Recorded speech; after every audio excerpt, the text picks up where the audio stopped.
Professor Manoj Kumar Jha.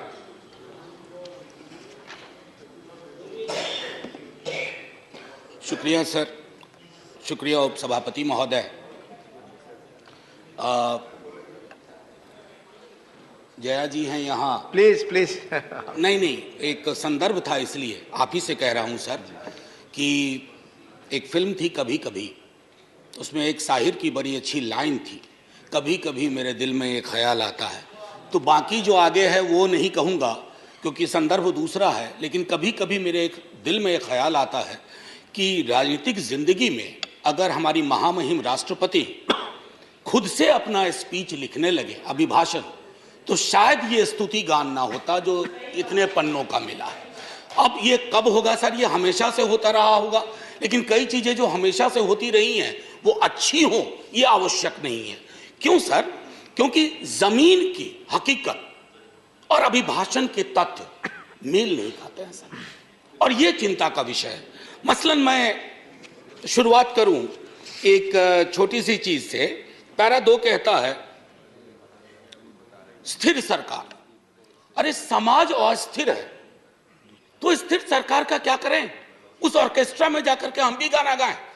समाज में अस्थिरता के लक्षण जहां चले जाइए, क्षेत्रीय आधार पर, धर्म के आधार पर, जातिगत विषमता के आधार पर इतनी अस्थिरता है और हम स्थिर सरकार का महिमा मंडन करें? सर, स्थिर सरकार वो होती है जो समाज में अस्थिरता पैदा ना होने दे। यहां उल्टा मामला है, ये चिंता का विषय है। इसकी अभिव्यक्ति माननीय राष्ट्रपति महोदया के अभिभाषण में नहीं होती है। सर, 370 का जिक्र आया।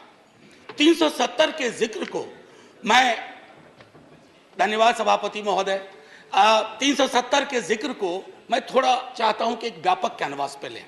आजकल ऑथेंटिकेशन की बहुत बात होती है सर, मैं पूरी की पूरी किताब लेके आया हूं।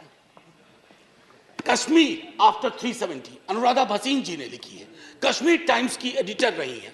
सर, लगातार खबरें आ रही हैं, आप कहते हैं कि नॉर्मैलिसी है। सर, दिल्ली के दरबार से नॉर्मैलिसी बोलना और कश्मीर में जाकर के उस नॉर्मैलिसी को महसूस करना, इसमें बहुत बड़ा फर्क है सर। महीनों से वहां बुलडोजर चलाए जा रहे हैं, कहा जा रहा है सरकारी जमीन से अतिक्रमण घट रहा है, लेकिन सर लोगों के घर तोड़े जा रहे हैं बिना नोटिस के। मैं बार बार कहता हूं माननीय सभापति महोदय आपके माध्यम से, सर कश्मीर को जमीन का टुकड़ा ना समझा जाए। जिंदा लोग बसते हैं, जब तक कश्मीरियों का दिल नहीं जीतोगे, कश्मीर का दिल कभी नहीं जीत पाओगे, चाहे आप लाख कोशिश कर लें। सर, भ्रष्टाचार के बारे में भी कहा गया, तो सर मैं तो सोच के आया था कि ऐसी कोई बात ही नहीं बोलूंगा। अचानक आपको देखा और आप आए, बीच में प्रवेश की, देख कहानी याद आई। एक राजा को तोतों का बड़ा शौक था, कारोबारी तोते रखते थे राजा साहब, तोते का बड़ा शौक था। नहीं, आप बताइए, मुझे देखते ही आपको भ्रष्टाचार की क्यों याद आ गई? नहीं सर, भ्रष्टाचार की नहीं, राजा की याद आ गई। इसको क्लैरिफाई कीजिए। सर, राजा की याद आई। We have a distinguished member here from the same fraternity. Sir Raja की याद आई। सर तो कई तोते थे उसके पास, लेकिन अचानक उसका स्नेह एक खास तोते के लिए काफी हो गया। गौतमी प्रवृत्ति का तोता था, तो सबको चांदी और स्टील की कटोरी मिली, उस तोते को कनक कटोरी मिली। और तोते से राजा सलाह बहुत लिया करते थे, और तोता सलाह भी देता था, भूत भी ठीक करता था, भविष्य की बात भी करता था। एक दिन उस तोते के बारे में कोई अनुसंधान आ गया पड़ोस से। उस अनुसंधान के बाद तोता थोड़ा बीमार रहने लगा। अब उस बीमार तोते की वजह से राजा ने भी खाना पीना छोड़ दिया, लेकिन उस तोते का एक और भाई था जो विनोदी स्वभाव का था। अब उसने फूल नाम की एक कंपनी और एक हाँ बैंक हुआ करता था, हाँ बैंक के 48,000 करोड़ उस तोते ने 1303 करोड़ में केमन आइलैंड पे दे दिया। ये प्राचीन काल की बात है सर। तो तोता और राजा की कहानी में पिक्चर अभी बाकी है, शेष अगले अंक में, संभवतः बजट में। सर, राष्ट्रपति के अभिभाषण पर विशुद्ध राजनीतिकरण होता है, राजनीतिकरण होनी भी चाहिए, लेकिन सर 2018 से लेकर अब तक जब अभिभाषण में आप कंटेंट एनालिसिस करो तो 43 बार 2014 का जिक्र होता है। सर, इतना तो 1947 का जिक्र नहीं होता जब हम आजाद हुए थे। 2014, ये कौन से इतिहास की समझ विकसित कर रहे हैं कि 14 से पूर्व इस देश में अंधेरा था और 24 में अगर कुछ और हो गया तो देश में सन्नाटा हो जाएगा। सर, शून्य और सन्नाटे के बीच में सर मैं माननीय सभापति महोदय, टॉलरेंस 1952 में बाबू राजेंद्र प्रसाद एक बड़ा दिलचस्प किस्सा है कि 2014 की खासियत क्या है। I was elected to parliament in 89। तो एक second, let's be little decorous. हाँ, be little decorous. These snipe swords should not be there. They don't give any dignity to anyone in the house. So we started a decade in 90s. So we used to have MPs, ex-MPs. But there was a new breed during 90s, ex-MPs, AXED. They couldn't complete their term. 9th Lok Sabha was there. Then thereafter we had that situation when we had Indra Kumar Gujral ji, S.D. Devgowda ji, and also Atal Bihari Vajpayee ji for 2 terms. So that particular phase of 30 years where the country had coalition governance came to an end in 2014. That was the reason. Sir, एक second, sir, Jairam जी, अच्छा, I said AXED. Sir, माननीय सभापति महोदय, मेरे वक्त वैसे भी हम लोगों का अच्छा वक्त नहीं चल रहा है, तो मेरे वक्त में 2 मिनट का इजाफा कर दीजिएगा। एक स्पीकर हमारे और होंगे, संभव उनका कट जाएगा। सर प्लीज, मैं क्यों कह रहा था, आप मेरे भावार्थ को नहीं समझे। 2014 सर, इतिहास बोध 2014 से नहीं होगा, फिर क्या कहेंगे 47 में। हम पहली आजादी की वर्षगांठ हमने 48 में मनाई थी सर, तब तक बापू को खो चुके थे। हाँ, आज 75वें वर्ष में इस तथाकथित अमृतकाल में मैं ये देख रहा हूं कि गांधी की हत्या करने वालों का महिमा मंडन हो जाता है। ये भी है, ये है, इसके लिए 2014 चिंता का विषय था। और कोई नहीं, प्रधानमंत्री डेमोक्रेटिकली इलेक्टेड हुए, कौन विरोध करेगा।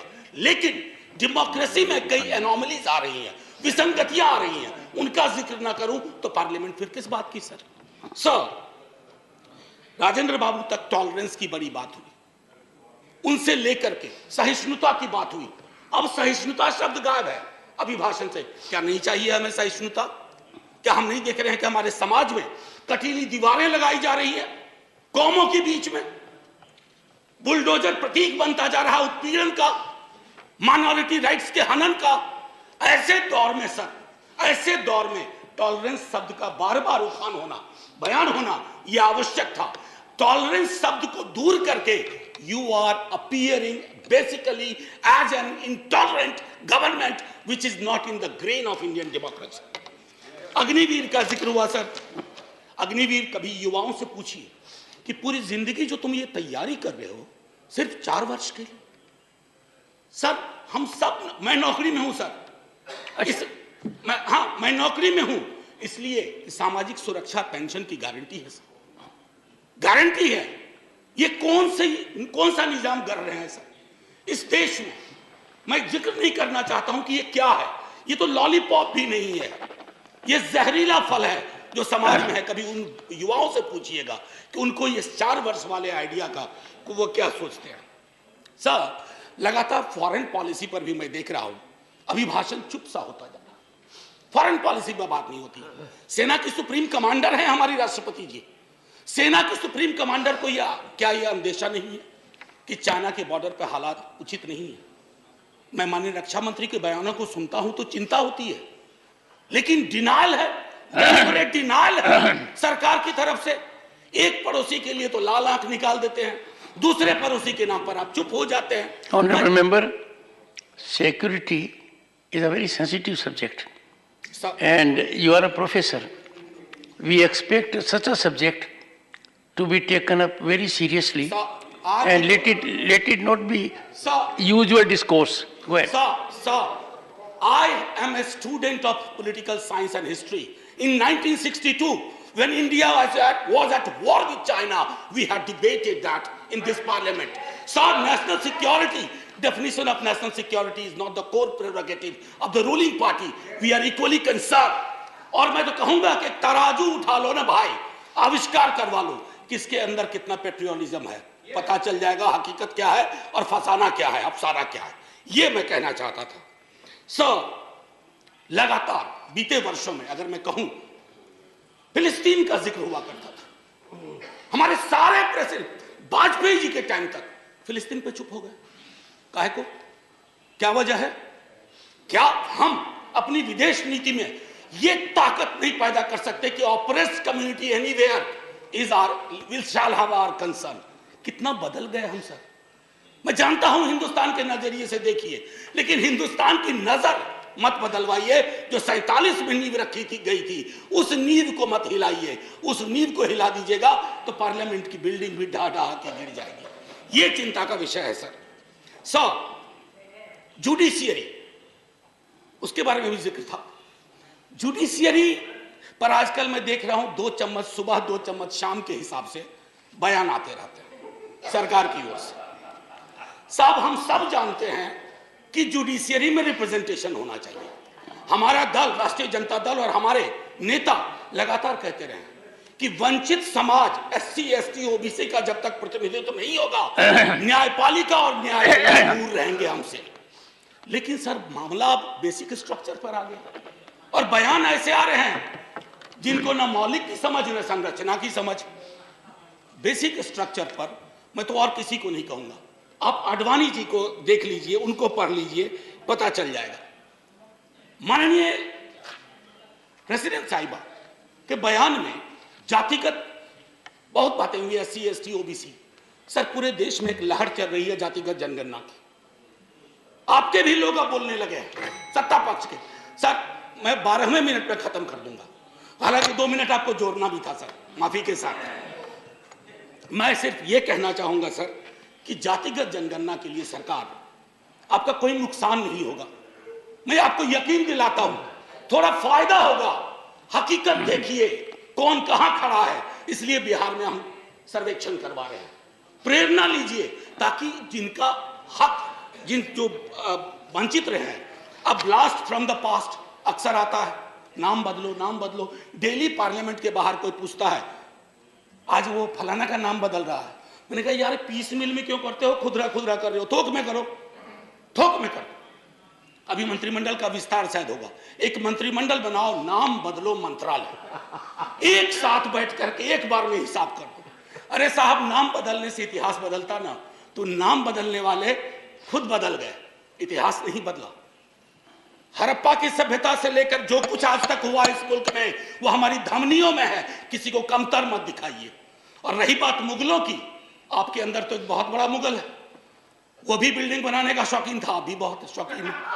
खैर एनीवे सर, मैं आखिरी टिप्पणी ये करूंगा आपके समक्ष सर, बिना नाम बताए बता रहा हूं। हम सबल केंद्र चाहते हैं, लेकिन केंद्र की सबलता संविधान से आती है, किसी दल के सत्ता पर एक अधिकार से नहीं आती। यदि केंद्र का व्यवहार न्यायपूर्ण नहीं रहा, यदि दलगत आधार पर प्रदेशों के साथ भेदभाव या पक्षपात किया गया, तो प्रदेशों में केंद्र विरोधी भावनाएं जन्म लेंगी। मैं नहीं सर, अटल जी 74 का भाषण। बस सर आखिरी, कुछ मित्रों ने इसे अनावश्यक कर्मकांड, यानी इस बहस को कर्मकांड का, मुझे तो यह सारा दृश्य प्रहसन सा प्रतीत होता है। राष्ट्रपति का अभिभाषण ही नहीं, इस पर होने वाली यह चर्चा करने वाला यह सदन, यह संसद कुछ अर्थों में बेमानी, व्यर्थ, जन जीवन से कटा हुआ। मैं नहीं, अटल जी, ये हमारे लिए आईना होना चाहिए। सर आखिरी सर, एक जय हिंद तो बोलने दीजिए सर, जय हिंद बोल देने दीजिए, 2 मिनट मेरा जोड़ना भी है आपका।